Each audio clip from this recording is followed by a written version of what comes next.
dirigeants religieux, séminaristes et croyants du monde entier qui assistent aux conférences en ligne de Nouveau Ciel, Nouvelle Terre, Shincheonji, témoignages sur la révélation de l'Ancien Testament et celle du Nouveau Testament par chapitre, soyez les bienvenus. Je suis Sang-ho Park et je serai votre présentateur. Merci à tous ceux qui assistent à cette conférence en ligne de Nouveau Ciel, Nouvelle Terre, Shincheonji, diffusée dans le monde entier. Le temps présent est le temps de l'accomplissement de l'Apocalypse et le temps de la recréation. C'est un temps où le cœur et les pensées des hommes sont recréés de façon nouvelle. Par quoi sont-ils créés? Par la semence de Dieu et le sang de Jésus. La semence de Dieu, le sang de Jésus et la vie sont contenus dans ces paroles, et si on reçoit et mange ces paroles, c'est recevoir et manger la semence de Dieu, le sang de Jésus et la vie, et ainsi, nous pouvons être créés à nouveau et atteindre la vie éternelle. J'espère qu'aujourd'hui sera pour vous un moment précieux pour renaître à travers le témoignage de la parole. Nous allons prier Dieu avec le même cœur avant le témoignage de la parole. Dieu notre Père, envers qui nous sommes reconnaissants, nous vous remercions sincèrement pour l'amour et la grâce que vous nous avez donnés aujourd'hui. Nous sommes vraiment reconnaissants que vous nous ayez donné un temps précieux aujourd'hui pour partager avec le monde entier cette conférence en ligne de Nouveau Ciel, Nouvelle Terre, Shincheonji, témoignage sur la révélation de l'Ancien Testament et celle du Nouveau Testament par chapitre. Veuillez accorder encore plus de grâce aux nombreux dirigeants religieux et croyants du monde entier qui sont venus ici avec un cœur sincère pour réaliser la parole de Dieu, afin qu'ils puissent réaliser la précieuse parole et glorifier Dieu.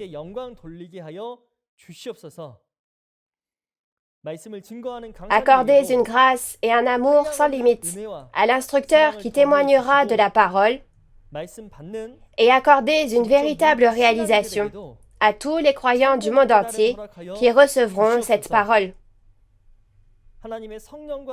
Nous croyons que ce sera un temps pour être rempli de l'Esprit Saint et de la grâce de Dieu. Et à chaque instant, enlevez en nous les choses de l'homme et remplissez-nous des choses de Dieu. Nous vous remercions et nous prions au nom de Jésus. Amen.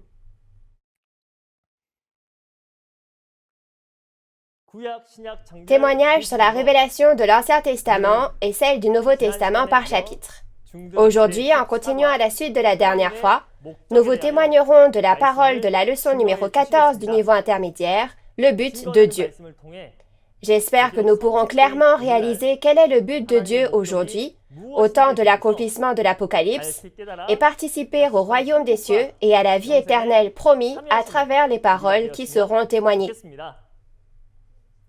Nous allons accueillir l'instructeur Chung-gil Kim, le chef de l'église Yosu de la tribu de Pierre, qui témoignera de la parole de Dieu. Bienvenue aux dirigeants religieux, séminaristes et croyants du monde entier qui souhaitent le royaume des cieux et la vie éternelle. Je suis Chung-gil Kim, le chef de l'église Yosu de la tribu de Pierre, de Nouveau Ciel, Nouvelle Terre, Shincheonji, Église de Jésus. Je voudrais exprimer mes sincères remerciements à tous ceux qui assistent aujourd'hui à la conférence en ligne de Nouveau Ciel, Nouvelle Terre, Shincheonji. La parole de Dieu que vous allez méditer avec moi aujourd'hui est la leçon intermédiaire numéro 14, le but de Dieu. La référence principale est Jérémie 31, Matthieu 13, Luc 22, Apocalypse 7, Apocalypse 19, et Apocalypse 21. J'espère qu'en écoutant mon cours aujourd'hui, vous découvrirez ce qu'est le but de Dieu. Comme nous pouvons le voir à travers la Bible, Dieu a travaillé pour accomplir la volonté et le dessein de Dieu pendant environ 6000 ans, depuis l'époque d'Adam jusqu'à maintenant. Si c'est le cas, Dans quel but Dieu a-t-il travaillé jusqu'à présent?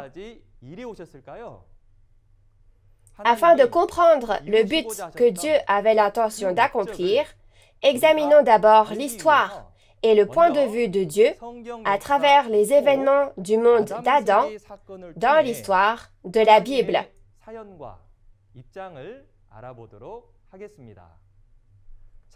Dieu, le Créateur, a créé le ciel, la terre, toute la création et les hommes.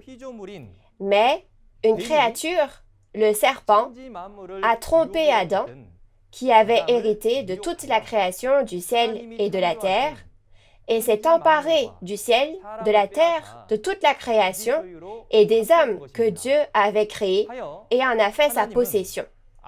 Ainsi, Dieu a dû quitter ce monde qu'il avait créé à cause du péché d'Adam.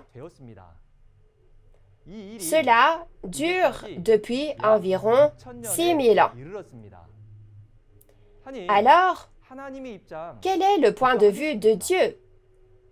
Même les hommes, quand nous perdons ne serait-ce qu'un seul objet que nous chérissons, ne cherchons-nous pas partout pour le retrouver? Combien alors Dieu sera-t-il plus attristé, lui qui a créé le monde, toute la création, et même le cœur de l'homme, et se les ait fait prendre par le serpent, une créature? D'un tel point de vue, le but de Dieu qui a quitté la terre était de travailler pour reprendre ce qu'il avait perdu. Et puisque Dieu a consigné son dessein dans les prophéties des 4 évangiles et de l'Apocalypse, ce but de Dieu sera pleinement réalisé lorsque l'Apocalypse, la nouvelle alliance promise par Jésus, sera accomplie. Alors, quel est le but de Dieu qui travaille depuis 6000 ans? Premièrement, il s'agit de faire disparaître le premier ciel et la première terre, qui sont les églises traditionnelles qui ont été corrompues depuis le péché d'Adam, et de créer un nouveau royaume et un nouveau peuple, les 12 tribus. Et deuxièmement, c'est de capturer et d'emprisonner le dragon qui s'est emparé du monde entier et a détruit toutes les nations. Troisièmement, comme Dieu et le royaume des cieux du monde spirituel sont avec le nouveau royaume et le nouveau peuple de Dieu créé sur cette terre, il y a le mariage dans lequel le monde spirituel et le monde physique deviennent un, et le règne de Dieu. Puisque le but de Dieu est au cœur de la parole d'aujourd'hui, les 3 buts de Dieu dont je viens de parler continueront d'être affichés en haut de l'écran. Alors, regardons pourquoi le but de Dieu est ainsi et par quel processus il s'accomplit, un par un, sur la base de la Bible. Dieu a fait une alliance avec son peuple élu à chaque époque. Parmi eux, il a conclu une alliance avec les Israélites physiques qui ont suivi Moïse depuis l'Égypte, les descendants d'Abraham. Exode chapitre 19, versets 5 à 6, dans l'Ancien Testament, explique très bien ce contenu. Lisons ces paroles ensemble. Maintenant, si vous écoutez ma voix et si vous gardez mon alliance, vous m'appartiendrez entre tous les peuples, car toute la terre est à moi. Vous serez pour moi un royaume de sacrificateurs et une nation sainte. Voilà les paroles que tu diras aux enfants d'Israël. Les paroles que vous avez lues sont le contenu de l'alliance de Dieu avec les Israélites physiques. Si nous examinons brièvement le contenu de l'alliance, il est dit « Si vous écoutez ma parole et gardez mon alliance, Vous deviendrez un royaume de sacrificateurs, de prêtres, et une nation sainte. Donc cette alliance était une alliance conditionnelle. Dans ce cas, les Israélites physiques n'auraient-ils pas dû écouter la parole de Dieu et respecter l'alliance? Alors, quel genre d'alliance était cette alliance qu'il leur fallait respecter? Parmi les commandements que Dieu avait ordonné au peuple d'Israël de garder, il y avait un premier commandement. La première chose n'est-elle pas la chose la plus importante? C'est exactement ce que dit Exode chapitre 20, verset 3. « Tu n'adoreras pas d'autre Dieu que Dieu. » Alors, les Israélites ont-ils bien respecté cette alliance? Non. Comme nous l'avons vu dans 1er Roi chapitre 11 dans l'Ancien Testament, Salomon, qui était le roi d'Israël, a adoré des dieux païens et a ainsi rompu l'alliance et trahi comme Adam. De plus, comme les Israélites physiques qui ont fait une alliance avec Dieu se sont rebellés et ont trahi, il y avait un défaut dans la première alliance, comme le dit Hébreux 8, verset 7. C'est l'alliance et la trahison du peuple élu. Ainsi, Dieu a promis de créer une chose nouvelle à travers le prophète Jérémie il y a environ 2600 ans. La chose nouvelle dont il parle ici, ce n'est pas le monde qui a existé jusqu'à maintenant, issu de la lignée physique d'Adam qui avait péché auparavant, mais il fait référence au nouveau royaume et au nouveau peuple de Dieu sans péché. La création d'une chose nouvelle sera donc achevée par la création du nouveau ciel et de la nouvelle terre, Shincheonji, dans Apocalypse 21. Alors, qu'est-ce que Dieu a promis pour créer une chose nouvelle? Il y a deux choses principales. Premièrement, il a promis l'ensemencement de deux types de semences dans Jérémie chapitre 31, verset 27. Et deuxièmement, il a promis de faire une nouvelle alliance dans Jérémie chapitre 31, verset 31. Alors quand et par qui cette promesse sera-t-elle accomplie? Après que cela a été prêché à Israël pendant environ 600 ans, Dieu qui a promis est venu à Jésus et a accompli sa promesse. Regardons la situation lors du premier avènement à ce sujet. Au premier avènement, comme prophétisé dans Matthieu chapitre 13, deux types de semences ont été semées dans le champ de Jésus. C'était pour accomplir la promesse de l'ensemencement de deux types de semences dans Jérémie 31, verset 27. De plus, comme il avait été promis d'établir une nouvelle alliance pour la création d'une chose nouvelle, Jésus a établi une nouvelle alliance avec son sang dans Luc chapitre 22. C'était pour accomplir la promesse d'établir une nouvelle alliance dans Jérémie chapitre 31, verset 31. Alors, regardons comment les deux types de semences ont été semés lors du premier avènement et quand les réalités des deux types de semences sont distinguées. Pour le savoir, quand nous regardons dans Matthieu chapitre 13, nous voyons que Jésus avait semé la bonne semence dans son champ et que l'ennemi, le diable, avait semé par-dessus de l'ivraie dans ce champ qui avait été ensemencé avec la bonne semence. Ainsi, deux types de semences ont été semées dans le même champ. Jésus, le propriétaire, avait peur que les bons grains soient arrachés avec l'ivraie, alors il les a laissés pousser ensemble jusqu'au temps de la moisson. À quel endroit ce champ ensemencé fait-il référence ici? Dans Matthieu chapitre 13, verset 24, il est dit que l'on sème dans son champ, c'est-à-dire le champ de Jésus, et au verset 38, il est dit que ce champ, c'est le monde, donc c'est le monde de Jésus, la chrétienté. Alors, que signifient ces deux types de semences semées dans le champ de Jésus, la chrétienté? Selon Matthieu 13, verset 38, la bonne semence, c'est les fils du royaume, soit les fils de Dieu, et l'ivraie, c'est les fils du malin, soit les fils du diable.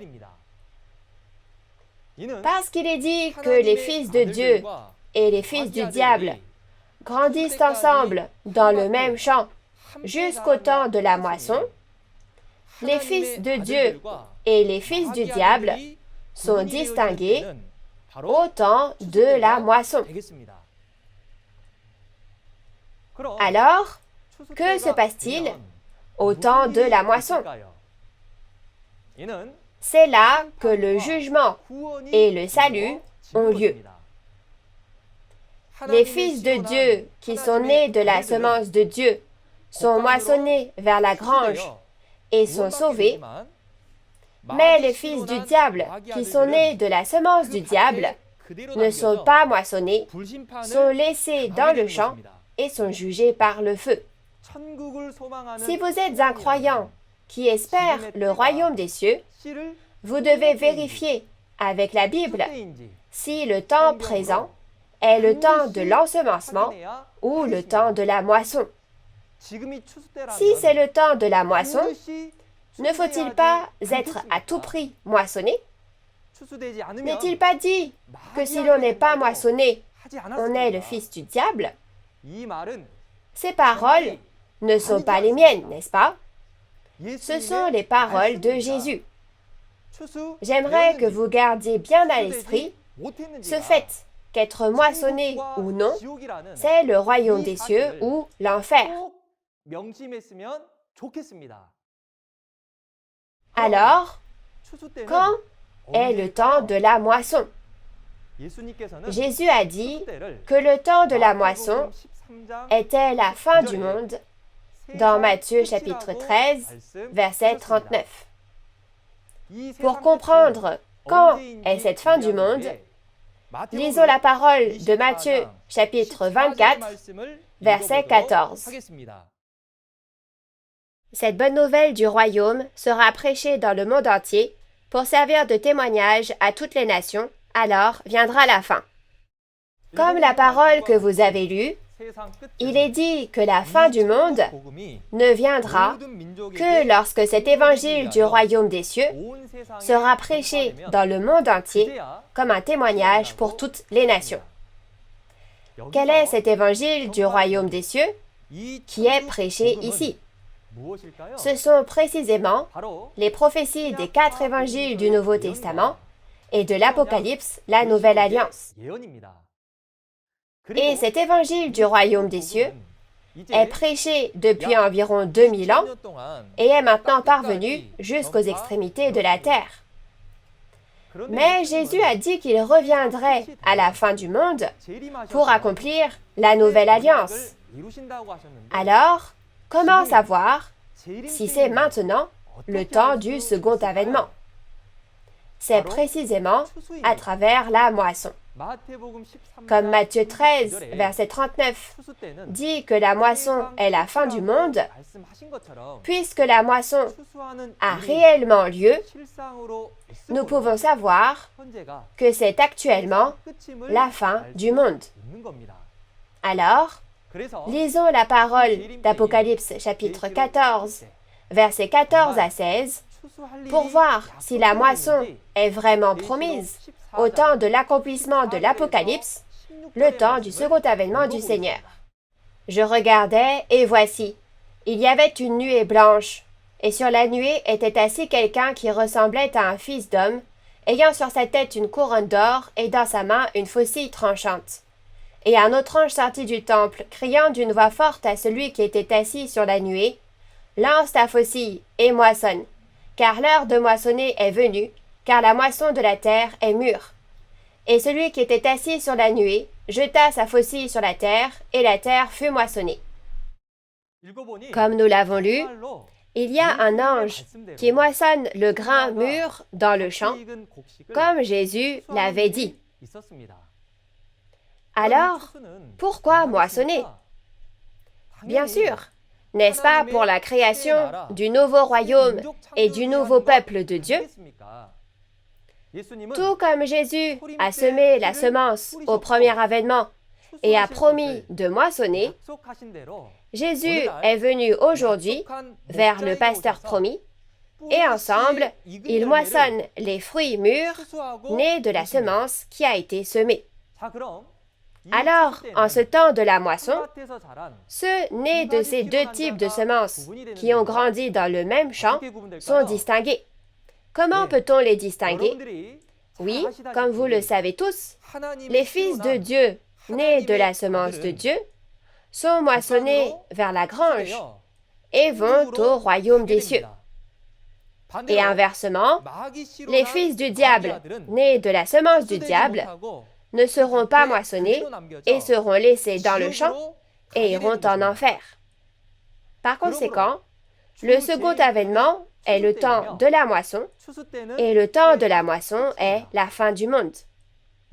À la fin de ce monde, Dieu met fin à l'Église traditionnelle, les fils du royaume, le premier ciel et la première terre, sur lesquels le diable régnait, et moissonne et scelle ceux qui sont nés de la semence de Dieu pour créer un nouveau ciel et une nouvelle terre, un nouveau royaume et un nouveau peuple, les 12 tribus.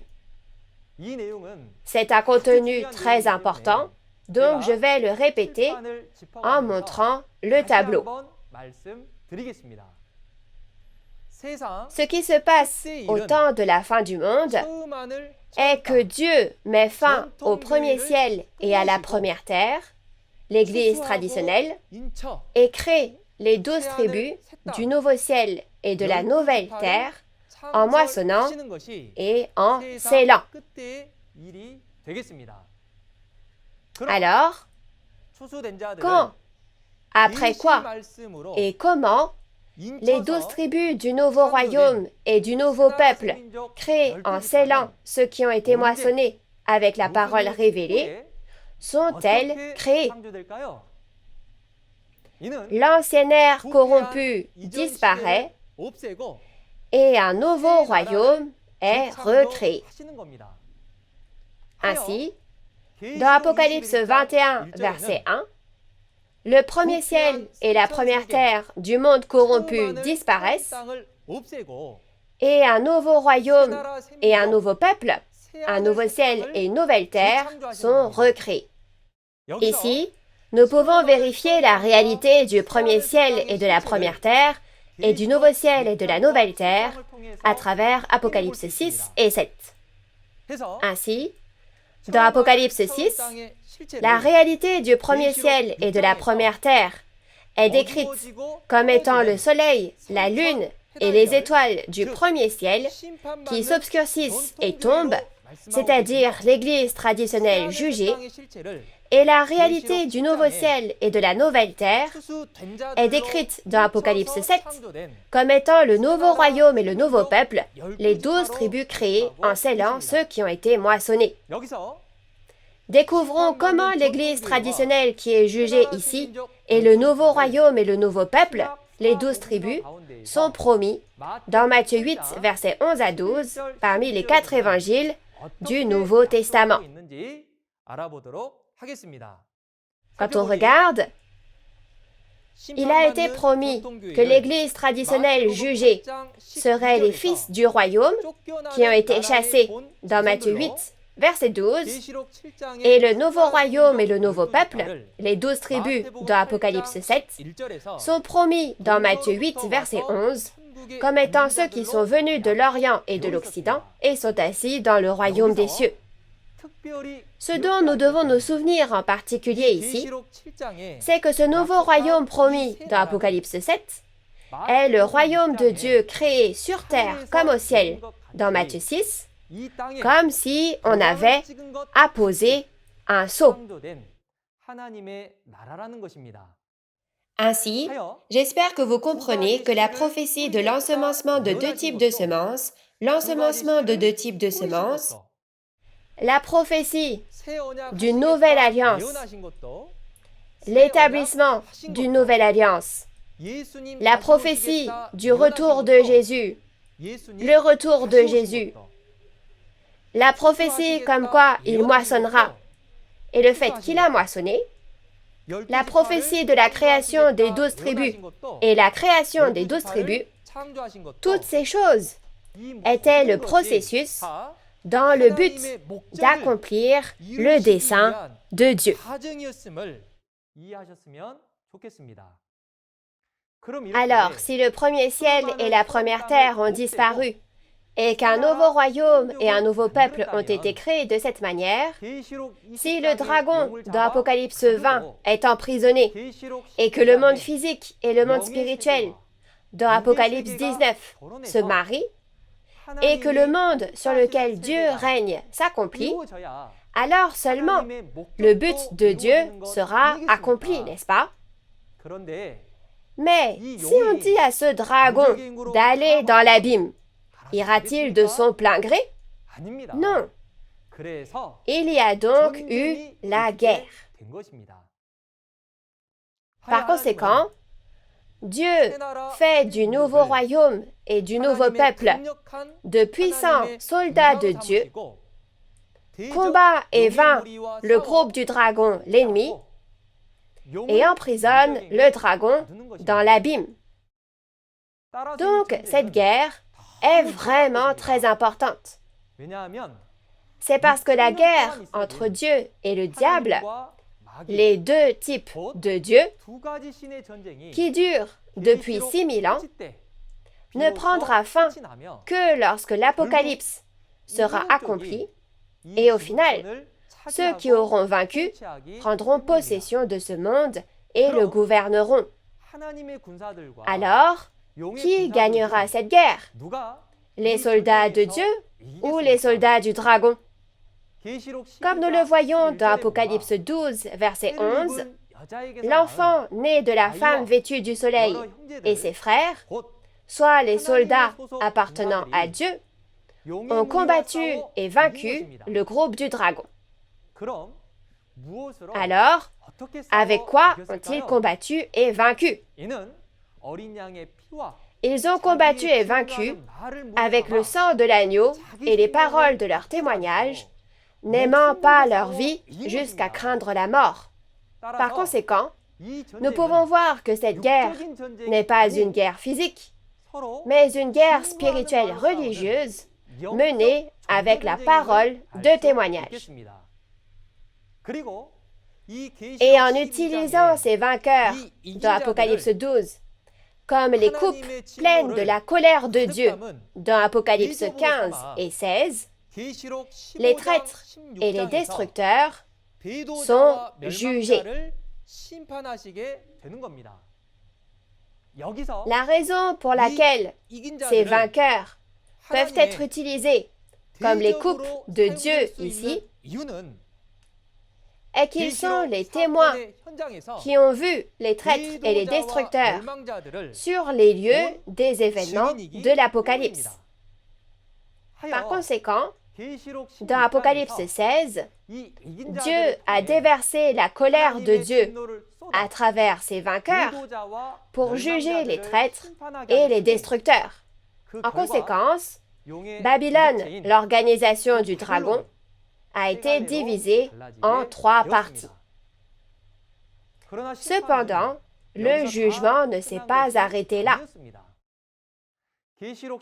Si Apocalypse 16 était le jugement de Dieu en utilisant les vainqueurs, maintenant Apocalypse 18 est le jugement de Babylone, le royaume des démons, directement effectué par Dieu. Alors, pourquoi Dieu les juge-t-il? Comme il a été dit que le temps du second avènement du Seigneur sera semblable au jour de Noé et de Lot, il juge afin de mettre fin à une ère corrompue. Mais si ce peuple élu, qui est encore captif, reste à Babylone, ne serait-il pas impossible de juger? Ainsi, dans Apocalypse 18, verset 4, il est dit « Sortez de Babylone, mon peuple, et ne prenez pas part à ses péchés. Ne recevez pas ces fléaux. » Et après avoir d'abord appelé le peuple de Dieu et l'avoir fait sortir, Dieu jugera Babylone la grande par les fléaux et le feu. C'est la même chose que le jugement par le déluge à l'époque de Noé, après que toute la famille de Noé est montée dans l'arche. Et c'est la même chose qu'à l'époque de Lot, quand la famille de Lot a d'abord été emmenée hors de Sodome et Gomorrhe, et qu'ensuite ces dernières ont été jugées par le feu. De cette façon, la guerre entre Dieu et le diable dans Apocalypse se termine dans Apocalypse 18. Alors maintenant que nous avons gagné la guerre contre le diable, ne devrait-il pas y avoir de bonnes choses?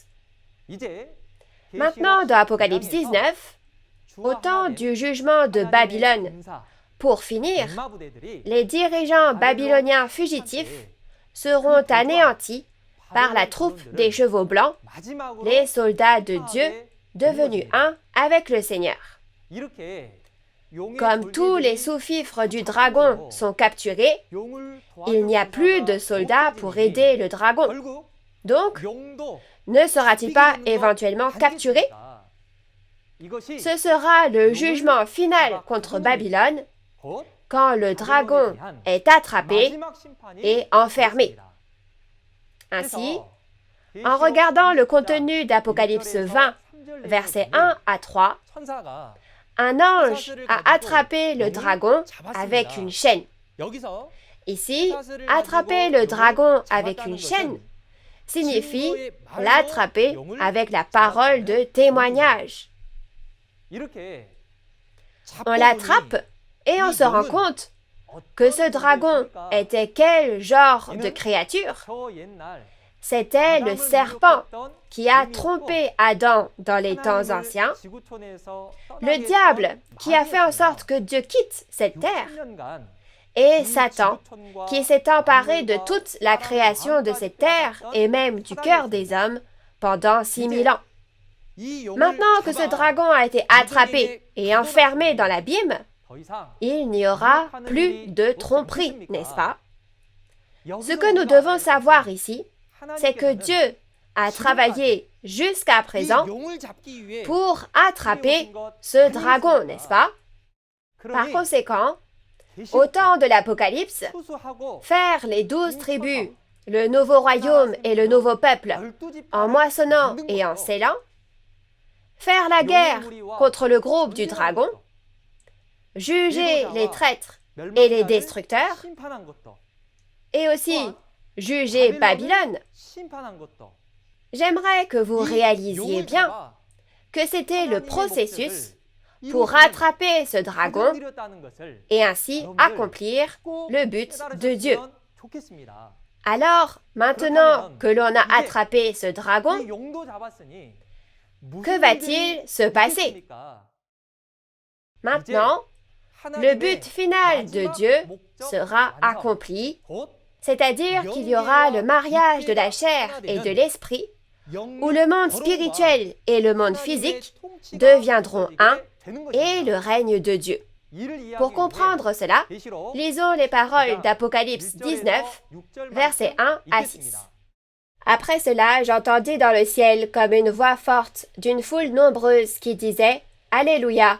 Le salut, la gloire et la puissance sont à notre Dieu, parce que ses jugements sont véritables et justes, car il a jugé la grande prostituée qui corrompait la terre par son impudicité, et il a vengé le sang de ses serviteurs en le redemandant de sa main. Et ils dirent une seconde fois « Alléluia! » Et sa fumée monte au siècle des siècles.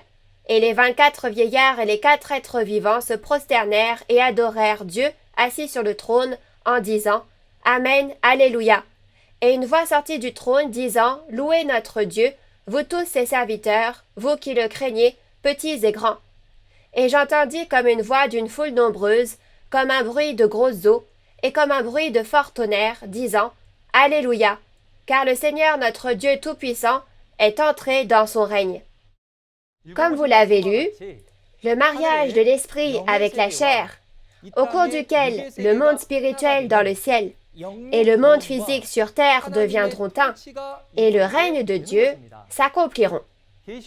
Dans Apocalypse 18, le royaume des démons Babylone a épousé le démon et est devenu un avec lui. Ainsi, après que Dieu a jugé Babylone, le royaume des démons, dans Apocalypse 18, dans Apocalypse 19, le mariage de l'esprit et de la chair, au cours duquel Dieu, Jésus, les esprits des martyrs et les chers invités au festin de noces sur cette terre deviennent un, selon la promesse, s'accomplit. Alors, que va-t-il se passer maintenant?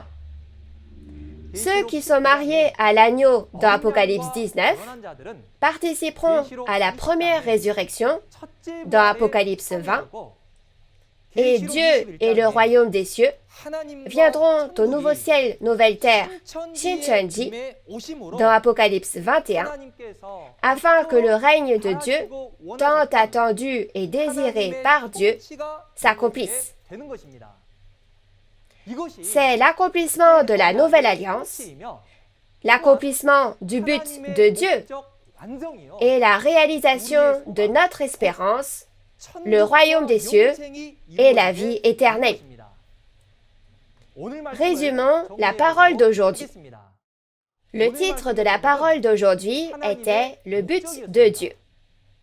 Le but de Dieu est de faire disparaître le premier ciel et la première terre, de moissonner et de sceller ceux qui sont nés de la semence de Dieu, et de créer avec un nouveau royaume et un nouveau peuple, les 12 tribus, et d'attraper le dragon qui s'est emparé de la terre, de toute la création et des cœurs des hommes créés par Dieu, et de l'enfermer dans l'abîme, et le mariage dans lequel le monde spirituel, le royaume du ciel et le monde physique deviennent un, et le règne de Dieu.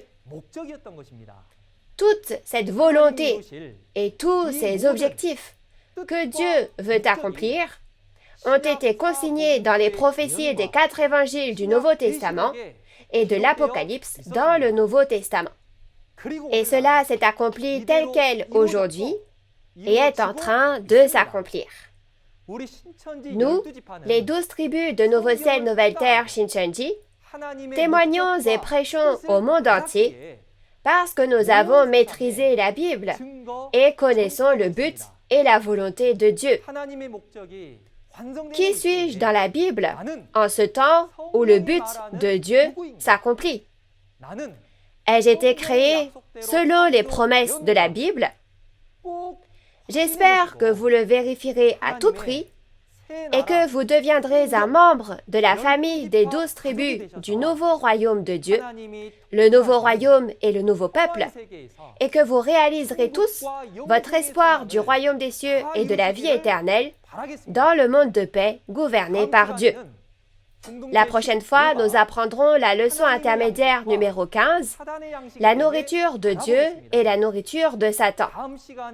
La personne qui donnera cours la prochaine fois pourra prêcher la parole bien mieux que moi. J'espère que vous avez hâte d'être à la prochaine fois et nous espérons vous revoir avec un cœur rempli d'espoir. Pour terminer, Nous sommes un en Dieu, en Jésus et en la Bible. Je vais clamer « We are one ». Merci de vous joindre à moi. Nous sommes un en Dieu, en Jésus et en la Bible. We are one. Nous sommes un. Nous allons prier Dieu le Père. Dieu notre Père, envers qui nous sommes reconnaissants, nous vous remercions sincèrement de nous avoir donné la nourriture du ciel en ce temps aujourd'hui. Comme le Père l'avait prévu, nous, ceux qui sont nés de la semence de Dieu, sommes moissonnés et scellés. Devenons les membres des 12 tribus, vainquons le dragon, et quand Dieu régnera, accordez-nous la bénédiction du royaume des cieux et la vie éternelle dans le royaume éternel de Dieu, le monde de paix. Les précieux esprits qui ont assisté à la conférence d'aujourd'hui, Père, s'il vous plaît, protégez-les comme la prunelle de vos yeux et accordez-leur la force physique et spirituelle. Guidez-nous afin que nous puissions recevoir la grâce ensemble lors de la prochaine conférence et nous rendons grâce et prions dans le saint nom de Jésus. Amen. Merci d'avoir regardé jusqu'au bout.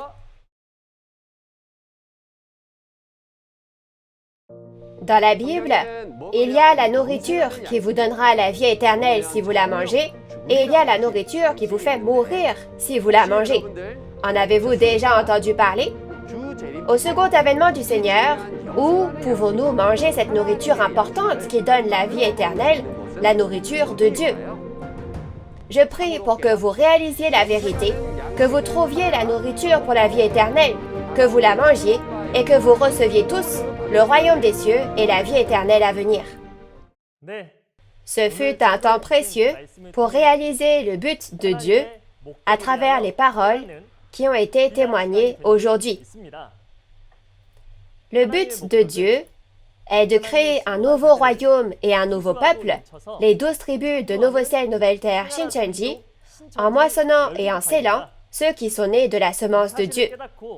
Les dirigeants religieux de nombreuses églises à travers le monde ont réalisé ces choses et signent actuellement des protocoles d'entente avec Novo-Ciel Nouvelle-Terre Shincheonji. Je prie pour que tous ceux qui regardent cette vidéo rejoignent également les 12 tribus de Novo-Ciel Nouvelle-Terre Shincheonji, le royaume des cieux sur cette terre, créé par Dieu selon la promesse, et atteignent le royaume des cieux et la vie éternelle. La prochaine fois, nous vous témoignerons de la parole autour du thème de la leçon numéro 15, la nourriture de Dieu et la nourriture de Satan. Ce sera à 10 heures, comme aujourd'hui. J'espère que vous participerez et réaliserez le vrai sens de la parole de Dieu. En plus de la parole d'aujourd'hui, si vous avez des questions sur Novo-Ciel Nouvelle-Terre, Shincheonji, Église de Jésus et la parole révélée, veuillez contacter le numéro représentant de chaque tribu indiqué à l'écran. Nous vous guiderons en détail et avec amabilité. Nous conclurons cette conférence en faisant ensemble le Notre Père. Notre Père qui es aux cieux, que ton nom soit sanctifié, que ton règne vienne, que ta volonté soit faite sur la terre comme au ciel. Donne-nous aujourd'hui notre pain de ce jour. Pardonne-nous nos offenses, comme nous pardonnons aussi à ceux qui nous ont offensés. Et ne nous laisse pas entrer en tentation, mais délivre-nous du mal. Car c'est à toi qu'appartiennent le règne, la puissance et la gloire au siècle des siècles. Amen. Merci sincèrement aux membres de la famille de Dieu qui ont été avec nous.